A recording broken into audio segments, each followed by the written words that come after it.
I don't know if she wants to talk. Okay. All right. So I think, Manali, do you want to get started?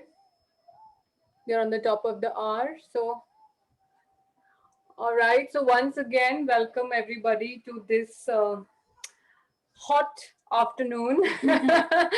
And wish you all once again a happy World Homeopathy Day, and hoping that wherever you all are, you're healthy and fine and doing well. I'm Dr. Preeti Shah, for those who don't know me. I am Dr. Prajakta Vaidya. And we have Dr. Manali. She is a core team member of the Musings Group and Healing Harmony family. And we also have Dr. Sri Lakshmi, if you can raise your hand too. So this is our team here, and we are very excited today. Sometime same time last year, we experimented to go virtual from our cozy clinics and cozy study circle that we had, and 1 year flew by, and we thought this year will be different, but it's, I think, going to go same way. But as Sir just rightly put some time back, no, we are still connected, yet disconnected, no. So we are so happy to be here, and we are so happy to have Dr. Shekhar Algundgi, sir. He's a very, very, very, very dear teacher, mentor, one of the most grounded persons that we have met so far, and he's so renowned. I don't think he needs any introduction. He's just a lovely teacher and a very, very, even more lovely and a beautiful human being. So, thank you, sir, for coming here, and we are so excited to have you. So, sir, can you? You're unmuted, right? You're able to talk? I can talk. Okay, perfect. We can hear you. All right. So, over to you, sir. You want to say something before we start asking you questions? Let me wish everybody a happy World Homeopathy Day. And we are blessed because of Hanuman that we are in this profession. And more than the profession, it's like being human and understanding other human being at its very core. Because we normally get fascinated with all the stories that humanly we tend to exchange with each other. And moreover than that is the opinion that each one puts, and we never agree to that. And that's the friction that always happens, because we are trying to put in our views rather than listening to somebody else's view. And therefore, the most important thing as a homeopath is the art of listening. And that is where we actually have a big, big time problem. Correct, na? Yes, Absolutely. yes. We all want to talk, no, sir? That's the biggest problem in India. Gossiping India. And now with lockdown, frustrated India, like how long to gossip on phone? Because in person is a different story, na? True. So what else? So today we thought, sir, since most of us adore you and know you as one of the most champion case takers Oh in my God. homeopathy that we have, we thought we wanted to learn something about case taking today. And so we have some questions, and then we'll open the mic to see if people would like to ask you some questions. But maybe Prajakta, you want to go first? Yeah. So about the case taking. So we want to know, what are your experience, or what are your tips for the beginners, or who are the homeopaths, just the budding homeopaths, and they want to get into sensational homeopathy. So what are your tips for this good case taking that you want to give us today? See, the first and foremost, the most important topic this is basically, the reason behind that is we are so inquisitive and having a lot of expectations that we will come to some remedy. An expectation that the person is going to talk something that is going to be out of the blue. And that expectation itself is the biggest problem that we normally tend to have. Frankly telling, whenever I enter into a case taking this thing, I try and understand first, keeping myself completely silent, waiting for the person to talk whatever the person wants to tell. I just tell them, tell me whatever you want to talk, whatever you want to tell. It could be even something that you never had a chance to talk to anybody or tell anybody. Open up yourself. And the most important aspect over there is space. We allow that person that space so that the person can open up everything. And a simple example that I normally give with most of the classes is this. Imagine we going for an oral examination, the vivas. And imagine if the examiner asking you, tell about the scapula. Don't know, okay, tell about this humerus. Okay, don't know, tell about this femur. Okay, forget how many foramens are there in the skull. And you are completely bewildered, baffled, everything. Because you never got the chance to settle down over there, ease yourself. Because first and foremost, the person who has come to your doorstep must be having a lot of questions in their mind by itself. Will I be able to tell everything? Will I be able to communicate? Will I be able to convey? What about my shyness if I am a shy person? What will the doctor ask?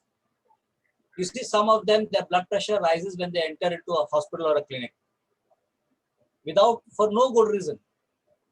So many a time these things has to be noted that we allow that space. The most important thing is that space. Once that space is created, many of us tend to ask questions without knowing why. ये क्यों पूछा? पता नहीं sir, मन में आया पूछ लिया. So there has to be some important thing called as a purpose. Purpose of asking a question. That is the first thing that we need to understand. And when your purpose is clear, when the person starts talking about things, they tend to come up with a lot of story.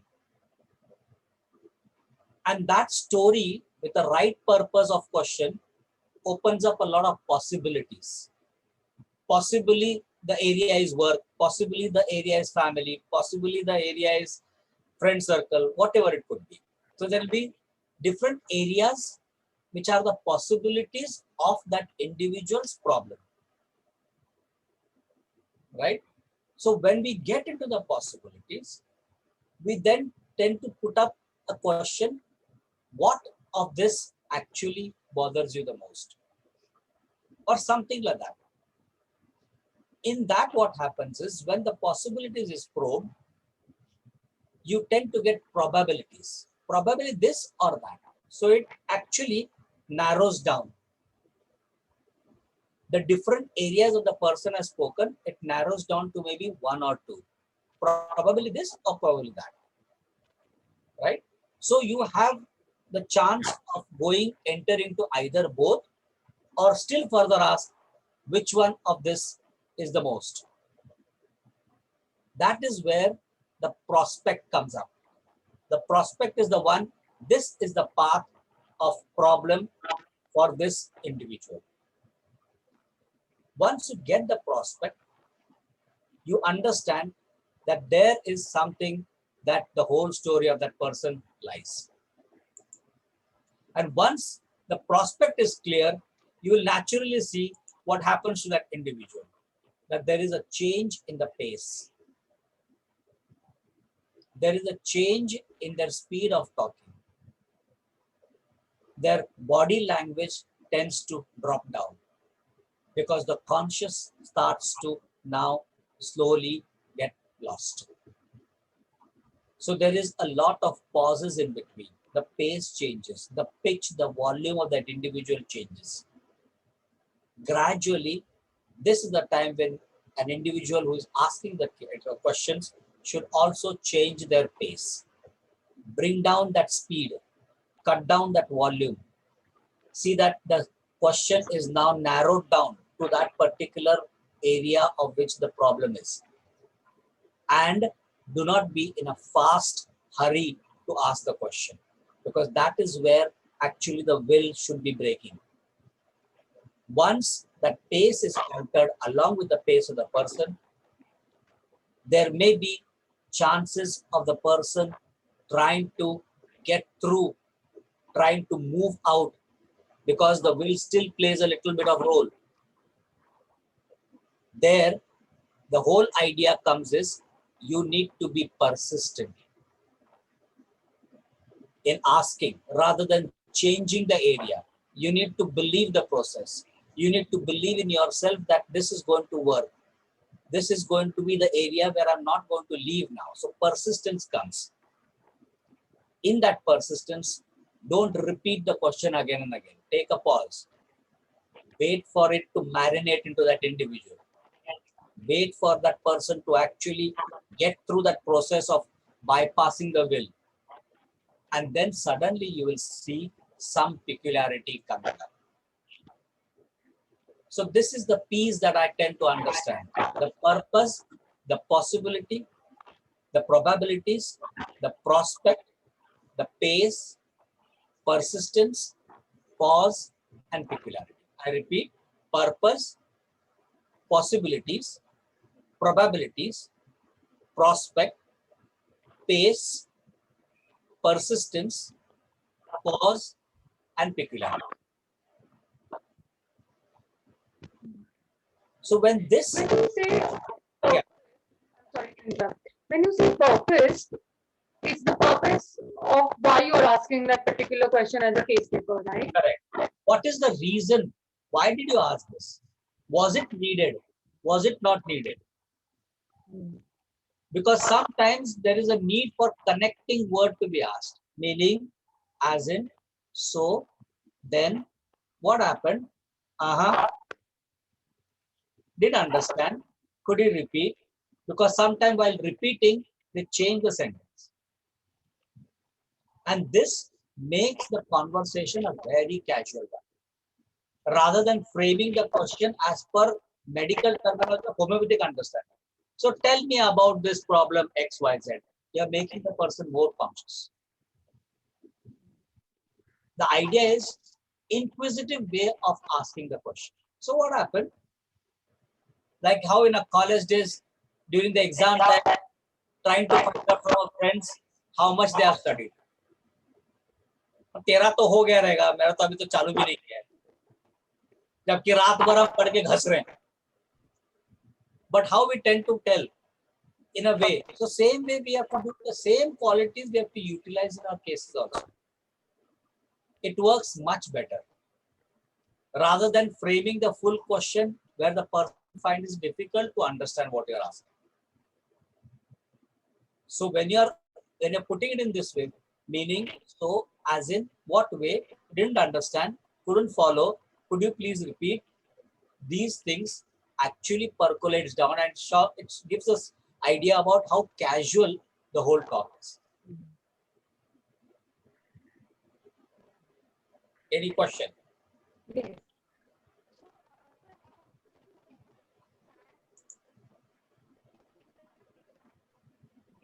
Can't hear, can't hear.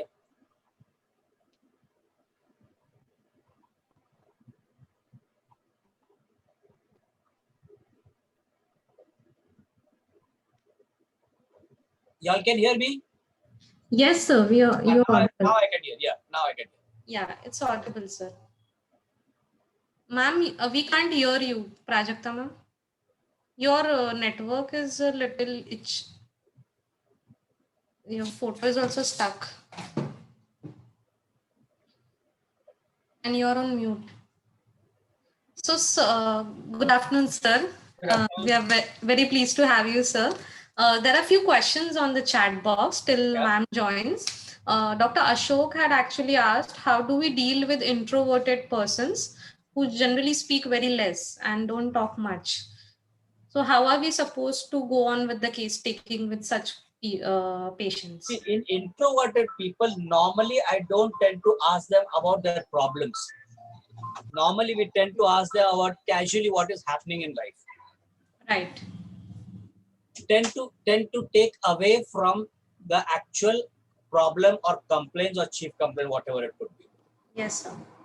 and just casually about something that is in and around happening, or a situation that is happening in and around, which is a news.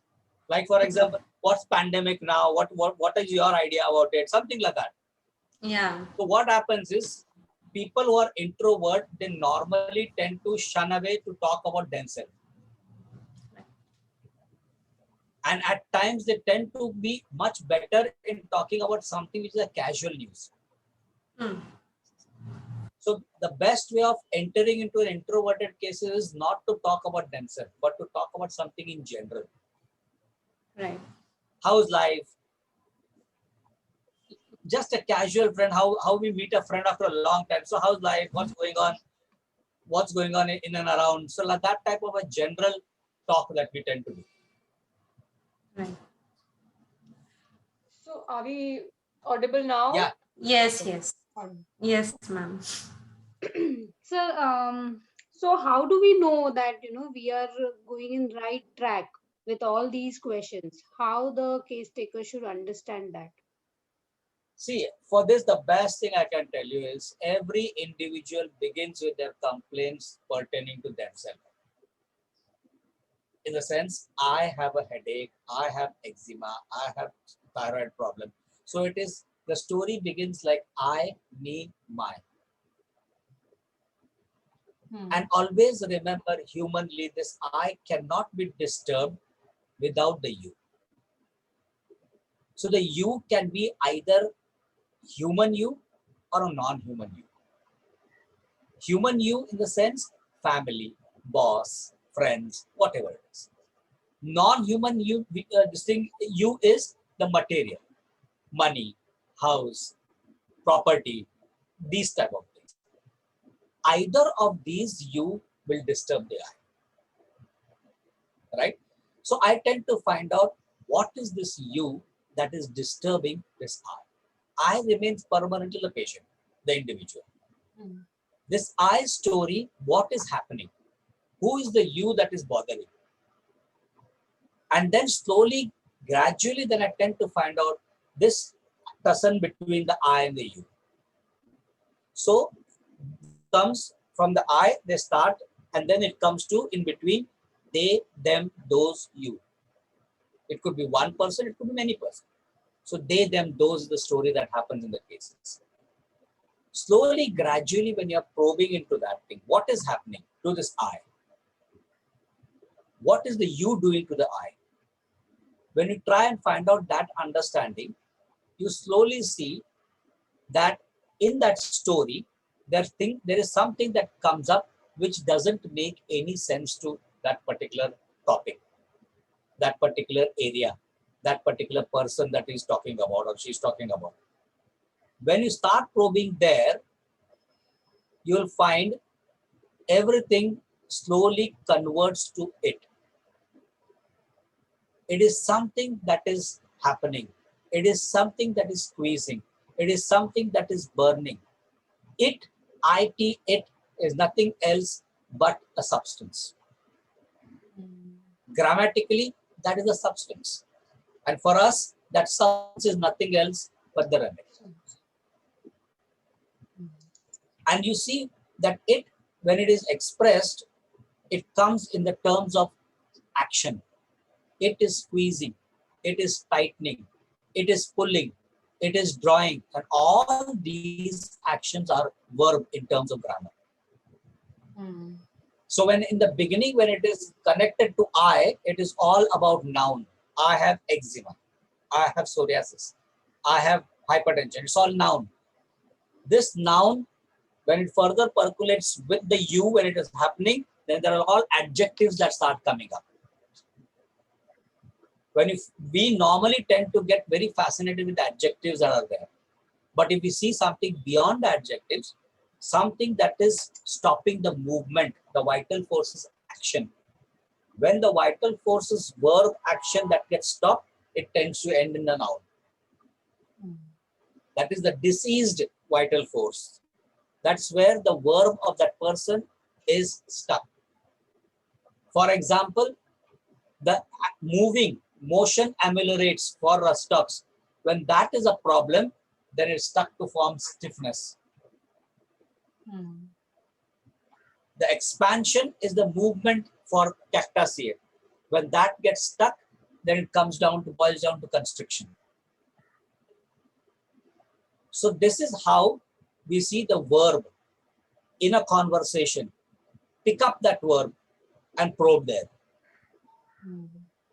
Because that will have something to talk about. If we tend to ask, for example, the eruptions are green, greenish colored, blackish colored eruptions are there. And it has got bleeding, reddish tinge blood that comes out. Tell about this red. He will not be able to tell you anything. Are you getting? Because that has got no further conversation. For example, if the leg there is a pulling sensation, tell about this pulling. So to talk about something that is action, there is some sort of way of telling that. There is something to talk about the description of that action word. But if you tend to ask about noun or adjective, there is nothing to go further about it. So what I lately understood, what I'm doing in the cases, knowingly, unknowingly previously, was I'm trying to find out where the action is. And pick up there and it goes further smoothly. And keep in touch with I, me, mine, transforms to they, them, those, further to it. So that means noun to verb. So when you see this flow, you know you're in a right track. Very useful. Yeah, you know that you're in a right track. Because when it is talking about it, there is no conscious mind involved. True. Because a dead person, when is the body going to be taken? There is no he or she. There is no gender to it. So when it is it, there is no gender to it. True. So when you see this type of transformation, that is the time when it will not make any sense to you because there is no gender. And when it is not making any sense to you, nor the person who is telling it, makes true the sense to the substance in nature. Because it is the nature's description, which is abstract. Therefore, abstract has got no gender. Right? Yes. What else? So how your case taking has evolved since many years of your practice? First of all, voice recording first, the small cassettes that we used to have previously. So I would voice record and then listen to them again and again, find out where the mistake of questioning is there. Because right from the beginning, whenever I used to attend SIR's every lecture and Friday club and everything, my notebook was filled with only questions.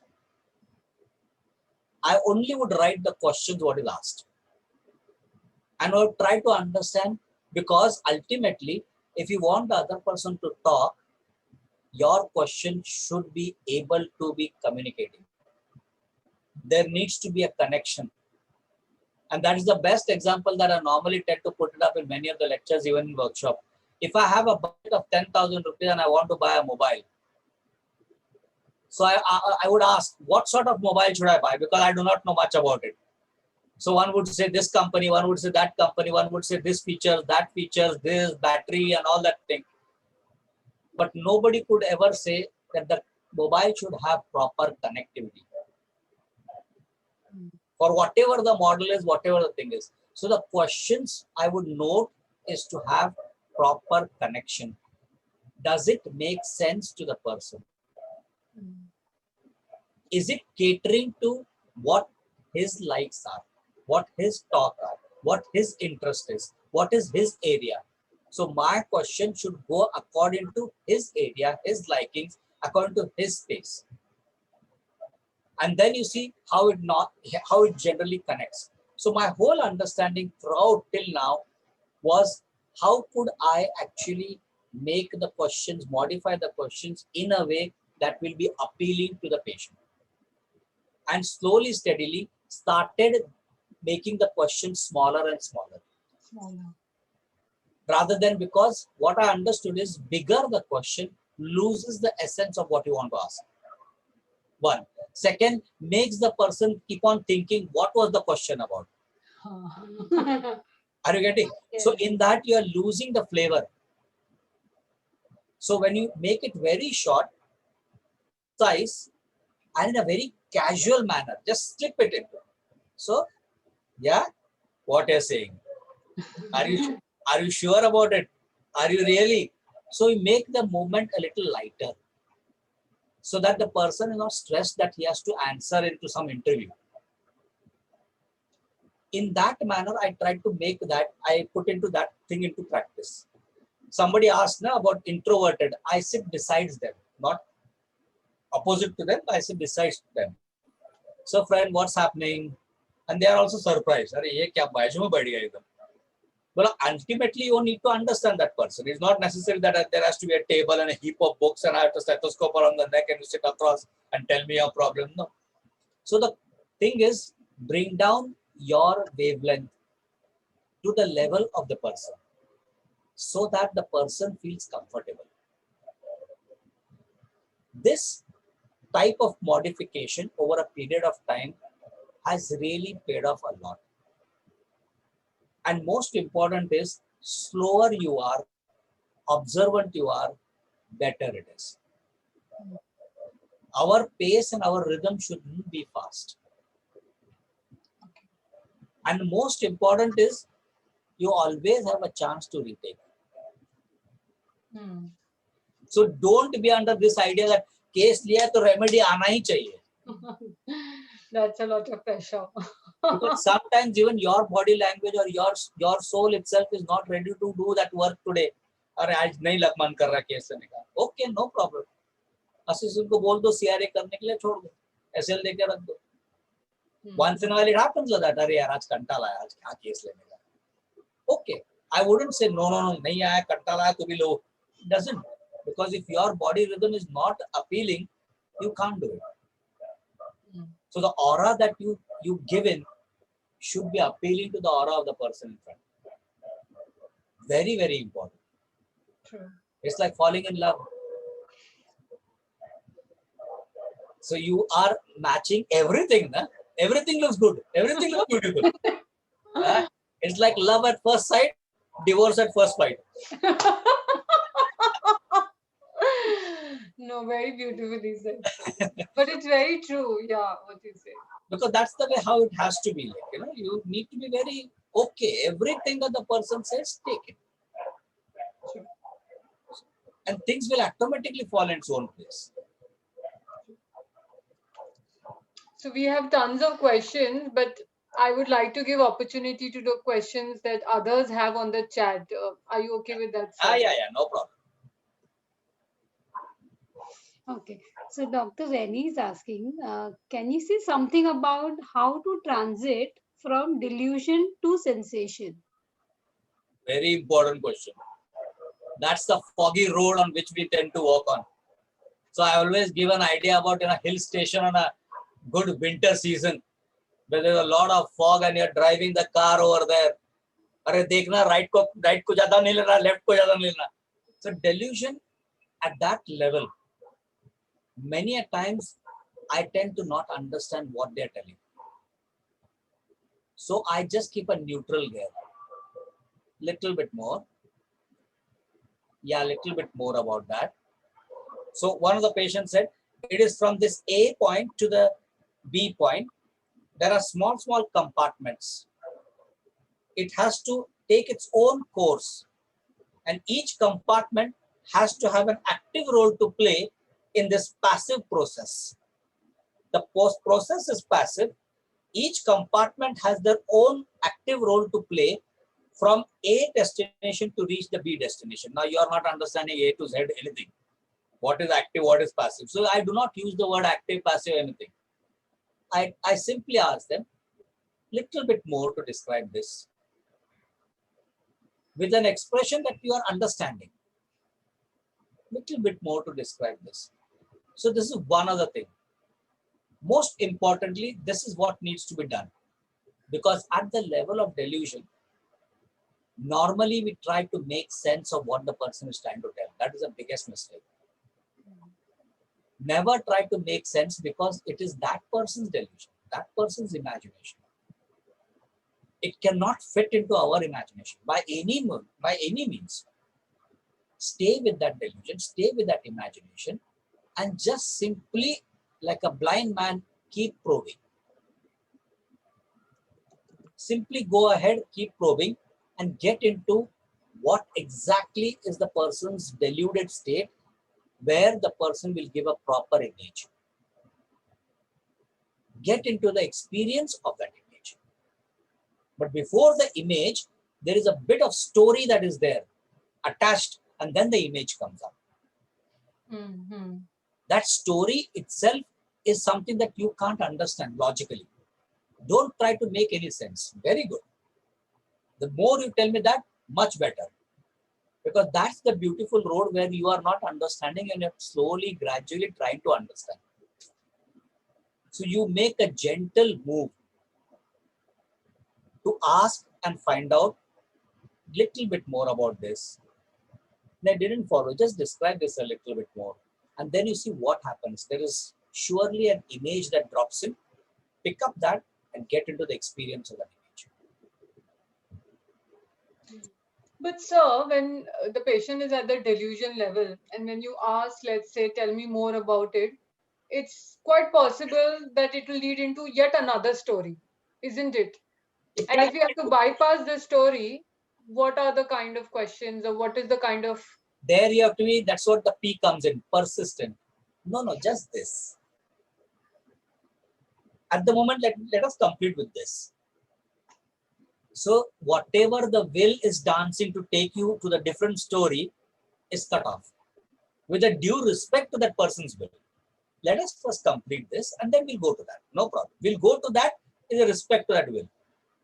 But we are not going there. Let us complete this. इसी में खाइए, इसी में घुसना है. So remember, at that time, that is the last point where the will is making the final attempt to preserve the conscious mind. That is the reason why that will's desperate moment. Some people will cough. Some people will look here and there. Doctor, you have read all these books. Doctor, so nicely have kept your clinic. All these are the actual dance of the will. Even a small child will do when they have to solve mathematics. Mama, Mama, Nana. So all these are excuses to move out from what you don't want to enter. So there you have to respect the will and slowly, gradually bypass. It's called gentle persistence. Yeah.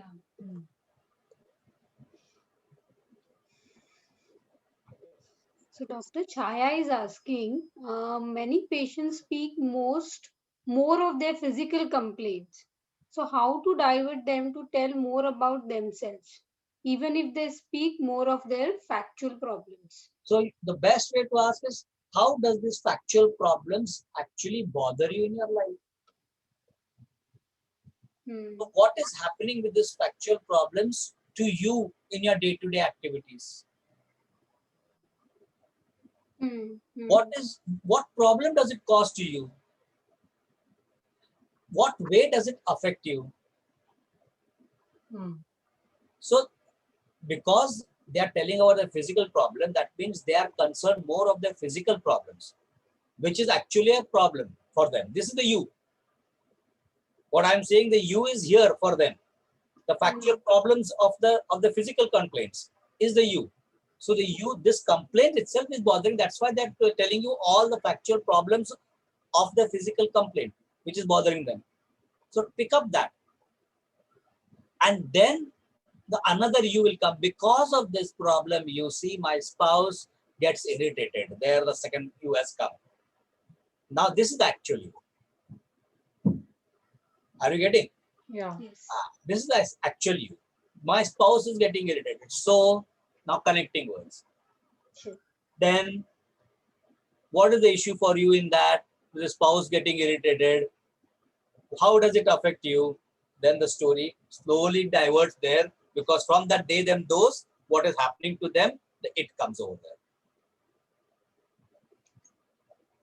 It's been so amazing to talk to you, sir. And there are so many questions on the chat, and we have like 2-3 pages full of Oh questions. my And I God. don't think we are going to cover all of this. It's a never-ending story, basically, and it's a Yeah, wonderful, wonderful thing, because basically human psychology is so beautiful. It's a fossil. true, That you keep on digging, you still see most precious things deeper inside. true, true, sir. And case taking is such a vast topic. It needs a Very lot of, vast.